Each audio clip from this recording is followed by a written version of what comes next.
Judith Mawson wanted nothing more than to be a devoted wife, and she thought she had finally found a man who appreciated her. Gary was my friend, my lover, my companion, my everything. She couldn't wait to come home. She'd run to the door with open arms. They couldn't have been happier in my eyes. It was like a marriage made in heaven. But Judith's happy life would vanish when her husband Gary was accused of being one of the most notorious criminals in American history. There was just these continual calls of more bodies being discovered. It was the most famous unsolved murder case in America. I remember going over and sitting down on the couch, and I just sat there and cried and cried. When it comes to love and marriage, things aren't always as they seem.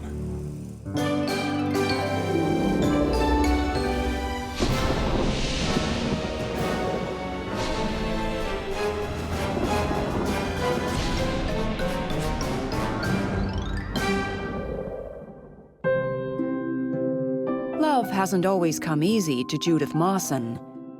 When she was just 20 years old, an Englishman with a sophisticated flair swept this small-town girl off her feet. It was like love at first sight. I met him in like September of 1964, and then we were married in January of 1965, just a few months later. Soon, the couple had 2 children and a tidy house outside of Seattle. But just after their 3rd anniversary, Judith's husband dropped a bombshell. He said, "Judith, there's something I need to tell you." He told me that he's bisexual, and I said, "Well, what's that?" I had no idea what it was. Judith did her best to make it work, but after almost 20 years of marriage, she decided to strike out on her own. I was getting more independent as time went by. And that's when I got divorced from him, because I did not want to live his lifestyle anymore. 8 months after her divorce, Judith was finally coming into her own. One evening at a local bar, a tall stranger with a big smile walked up and asked her to dance. His name was Gary Ridgway. We danced to the country western music, and that was fun and nice. Later on, as the evening went by, he kind of bent down and kissed me. And I'm like, wow. In the months that followed, Judith and Gary got to know one another. Gary was so kind and gentle and attractive, always smiling and pleasant. He never got angry. Gary was practically perfect, except for that nasty scarring on his right arm. I asked him about the scars on his arm. He had told me that he was working on a car and it caught on fire and burned his arm. And I felt bad for him because it was pretty painful. It did not look good. Judith accepted Gary's explanation and thought no more about it. Just a few months later, Gary surprised Judith by asking her to live with him. He invited me to move in his house. And then I remember saying to him, "Well, I've got a lot of furniture." And Gary's house needed a woman's touch. After all, half the carpet in the bedroom had been ripped out and never replaced. He invited her to go with him to the carpet store, and he asked her opinion on color and style of carpet, and of course she was delighted to do it. As odd as the ripped carpet was to Judith, she was thrilled her boyfriend wanted her help in making a home together. She would just look at him with them eyes, and you know that she loved him. This was her man, you know. After so many years, life and love were finally good to Judith. She found part-time work at a daycare center and happily kept house, while Gary worked long hours painting trucks at a plant outside of Seattle. But just 2 years into their relationship, the couple's cozy life together was shaken by an unexpected visit. In 1987, I was working in the daycare center, and 3 very big and tall detectives So they wanted to talk to me, and I had to go with them. I was scared. I didn't know what was happening. And they started questioning me about Gary. Detectives told her that they had picked up Gary that day and that they were questioning him. Was Judith's perfect boyfriend keeping a dark secret? I didn't know who to believe or what to believe. Judith told me, they have the wrong guy. This cannot be possible.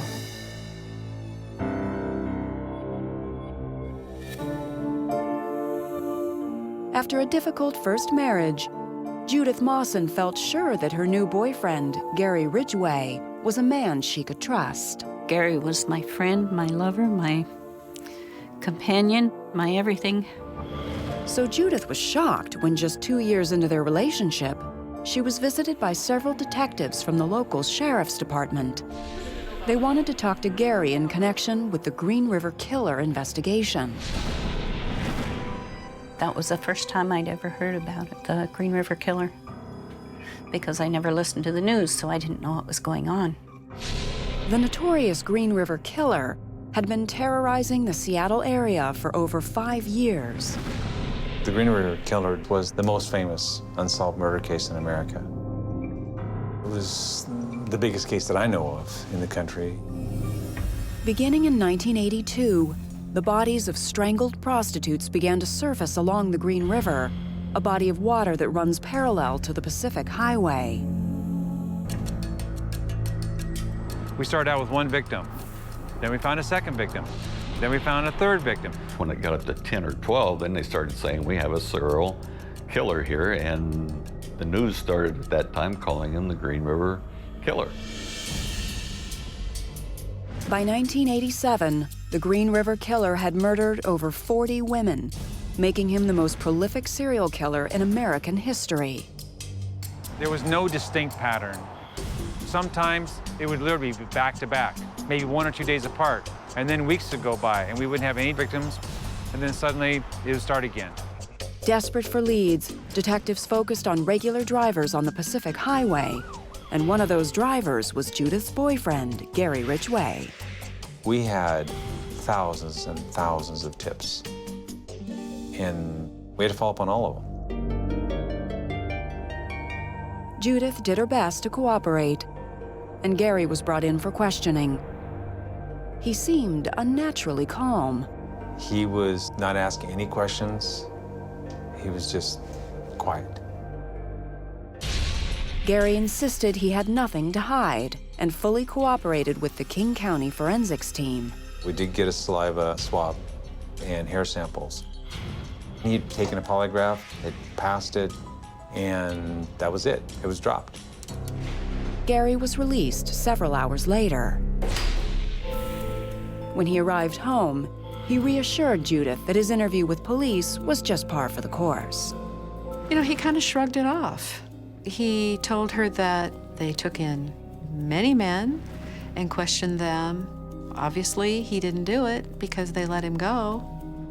He told her to just forget about it. It was just a mistake. Let's just get back to living life. I asked him point blank, Gary, do you have anything to do with this? He says, absolutely not, Jim. He said, it's not me, I didn't do it. And we never spoke any more about it. Life soon returned to normal for Judith and Gary. They settled into a comfortable, predictable routine. Gary would go into work 2 hours early for overtime. He would get up about 4 o'clock in the morning, and then he would go down and make coffee and take his vitamins and set out vitamins for me. And then he would pack up his lunch, and then after he got all ready to go to work, he would come up and give me a kiss goodbye. And I always looked forward to him coming home. Gary was methodical in the way that he approached everything, and Judith appreciated that. She liked that predictability. And after another year together, Judith and Gary knew they were finally ready to tie the knot. I forget exactly how I said it, but I had told him that, well, we're going to get married. You're not getting rid of me. And he said, all right, let's get married. Good friends Jim and Linda Bailey volunteered their yard for the occasion. It was a very pretty day. Jim was Gary's best man, and they just seemed so excited. They couldn't have been happier in my eyes. It was like a marriage made in heaven. And I just was so happy to become Mrs. Gary Ridgway. Meanwhile, the search for the Green River Killer continued. Detectives had begun to notice a strange new pattern in the murders. We were not finding fresh victims. It appeared that whoever this killer was had either moved away or had decided for whatever reason to either stop or really, really slow down. Despite a 40-member task force, $15 million, and over a decade of painstaking police work, the investigation had gone cold. There was a theory at one time that maybe he moved on to a different state. You know, the Green River Killer became really like a legend around here. As the years passed, Judith and Gary planned for retirement and took pleasure in the little things. Tending their garden, raising 2 poodles, and watching movies at night. We had a wonderful life. Judith was sure she'd finally found the man of her dreams, until November 30th, 2001, when her life would be shattered forever. I heard a car drive in the driveway, and there was this knock on the door. I just kind of lost it. Said, no, this can't be.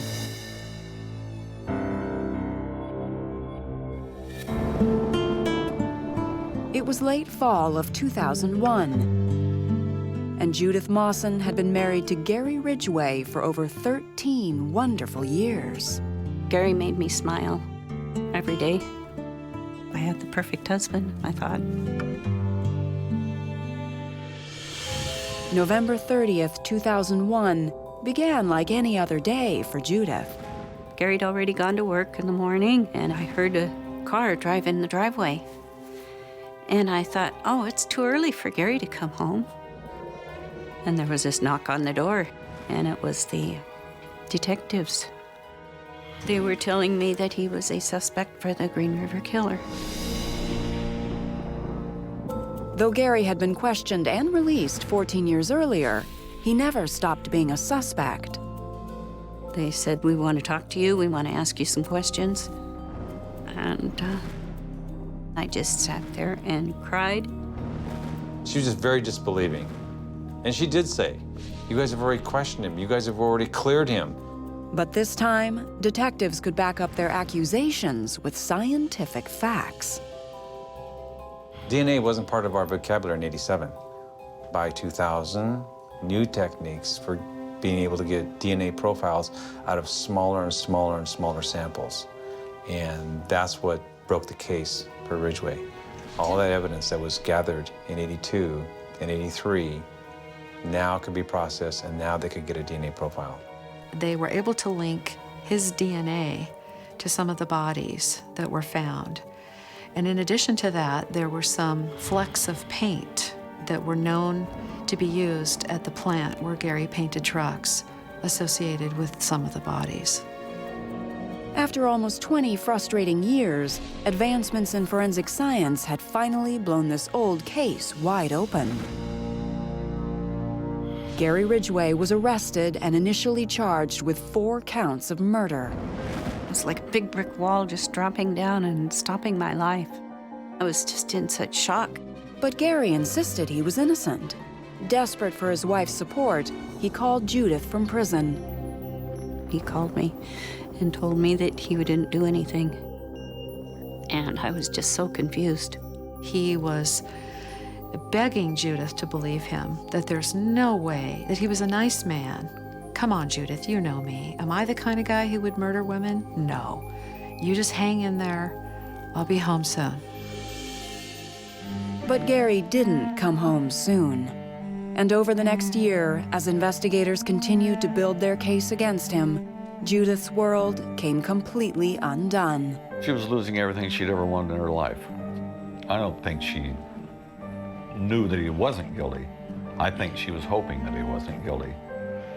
She was hoping with all she had because she knew what she was losing.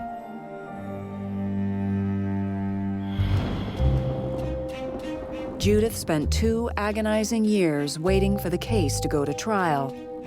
It was like having your heart ripped open and your life stop. There was a moment there when she really thought it might be better to just die. She didn't deserve to have that done to her. And that was hard, to watch her cry. She was out there all alone. In desperation, Judith clung to Gary's promise that the evidence was wrong and that he would soon be released. He would tell me, no, he didn't do anything. Everything will get taken care of, it'll all disappear, it'll all get better. Judith's hopes were about to be destroyed. How do you plead? I just sat there with tears going down my face, like this is real.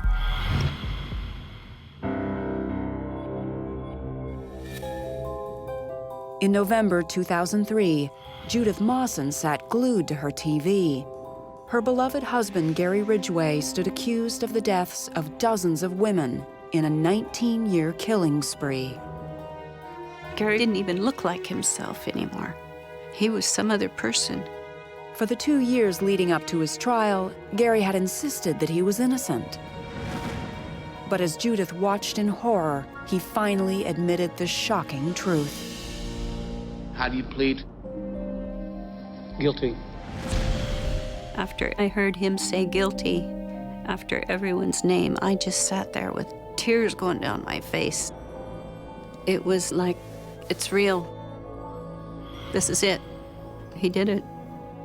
Gary pled guilty to 48 murders in all. For Judith, it was inconceivable. The happiest years of her life were spent with the most prolific serial killer in the history of the United States. How could he have done something like that? And as Judith looked back at their 16 years together, things that had seemed so innocent at the time suddenly took on a darker light. There was the mysterious missing carpet.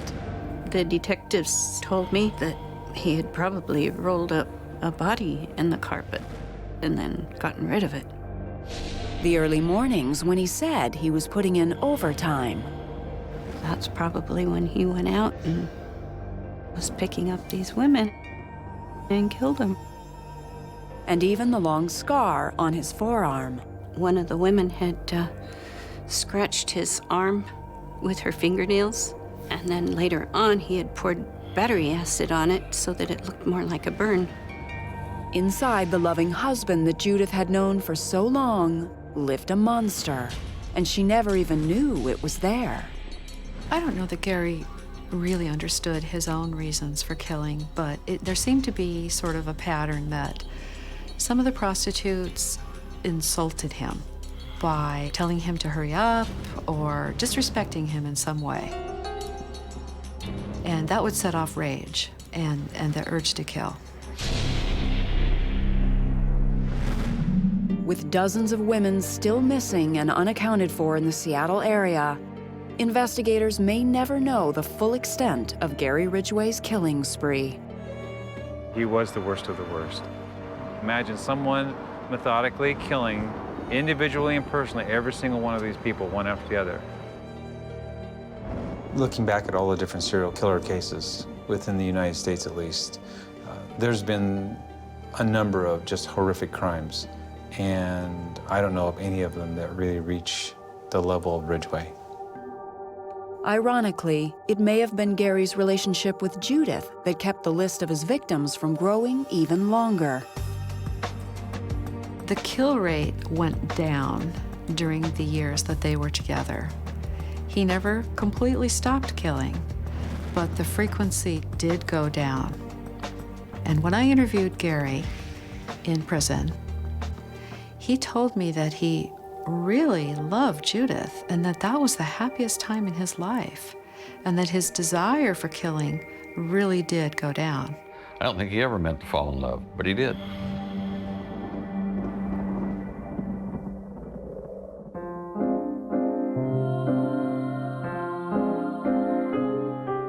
Sometimes I still kind of tell myself that, you know, I'm not sure if I'll ever trust another man. So I'm going to be real careful if I ever do meet someone.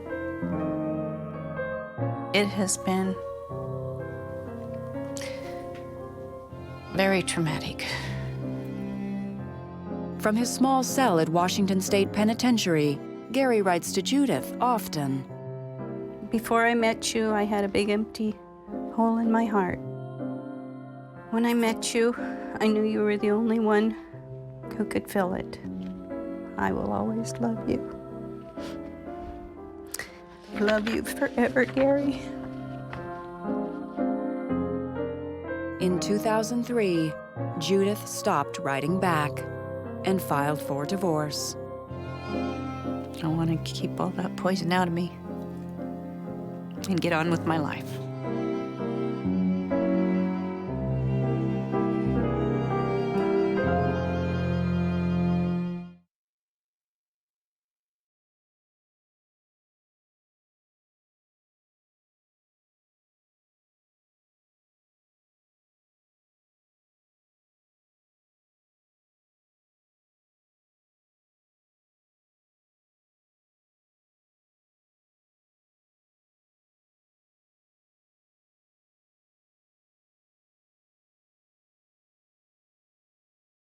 Absolutely.